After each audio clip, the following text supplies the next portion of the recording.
पिलानी के हमीनपुर गांव में कल शाम एक दुखद हादसा हो गया। यहां गांव के एक खेत में बनी पानी की डिग्गी में 4 साल का मासूम बच्चा खेलते खेलते गिर गया। मासूम को पानी की डिग्गी में गिरते देखकर उसे बचाने के लिए पहले उसकी मां और पीछे पीछे उसकी मौसी ने भी डिग्गी में छलांग लगा दी। हालांकि दोनों को ही तैरना नहीं आता था। हादसे में मासूम और उसकी मां की मौत हो गई, जबकि मौसी को गंभीर हालत में झुंझुनू के अस्पताल में भर्ती करवाया गया है। हादसे के बाद गांव में सन्नाटा पसरा है।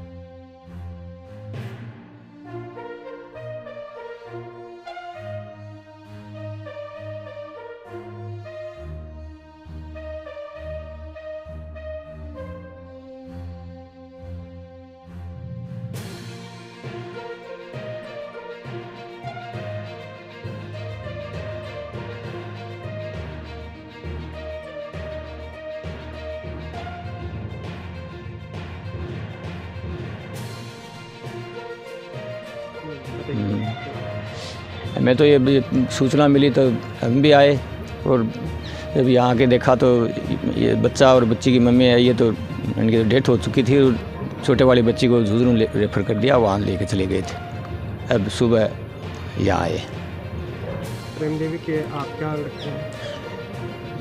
नाना जी लगता हूँ।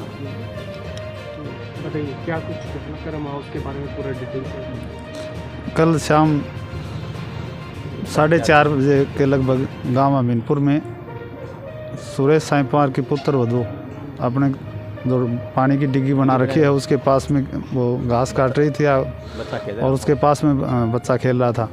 अचानक वो बच्चा खेलता खेलता उस डिग्गी के ऊपर पैर फिसल गया और वो उस डिग्गी में गिर गया। उसको बचाने के चक्कर में और वो उसकी मम्मी पीछे से कूद गई। उसने आवाज़ लगाई तो उसकी बच्चे की जो मौसी थी वो घर के अंदर काम कर रही थी, वो भी दौड़ के आई और उनको बचाने के लिए वो भी उस डिग्गी में कूद गई। किसी को तैरना आता नहीं था, घर में कोई आदमी था नहीं, वो बाहर अपने खेत में काम के लिए गए हुए थे।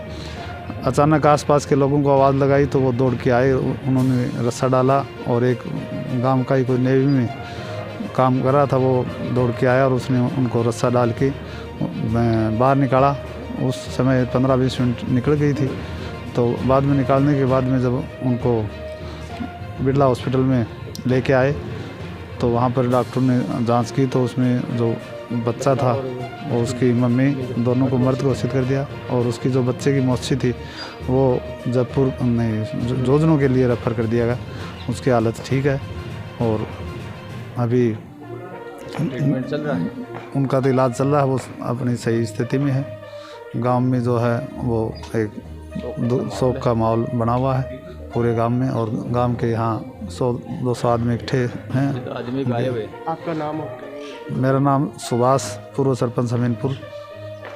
और दोनों यहाँ और भी रिश्तेदार भी आए हुए हैं, सारे जो परिवार के सदस्य हैं वो भी आए हुए हैं, गांव के मौजूद लोग भी आए हुए हैं। उसके बाद में उनके दाह संस्कार के लिए यहाँ से मोर्चरी से लेकर जाएंगे गांव में।